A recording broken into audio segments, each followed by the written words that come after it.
నమస్తే, welcome to నిఘా news.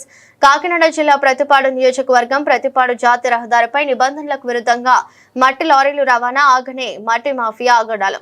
Prathipadu వద్దటి Ramavaram దారిలో పోలవరం కాలువ గట్టు జేసీబీతో అక్రమ మట్టి త్రవ్వకాలు లేఅవుట్ ఫిల్లింగ్ కొరకు నిబంధనలు విరుద్ధంగా మట్టి లారీలు రవాణా, సైట్ ఫిల్లింగ్లకు పట్ట పగలు రాత్రింబవళ్లు వందలాది లారీలు ఎవరికి ఇవ్వాల్సిన సొమ్ములు వారికి అందిస్తున్నామని మీడియాలో ఎన్ని కథనాలు వచ్చినా ఆగదు అంటూ ధీమాతో నిర్వాహకుడు చెబుతున్నాడు.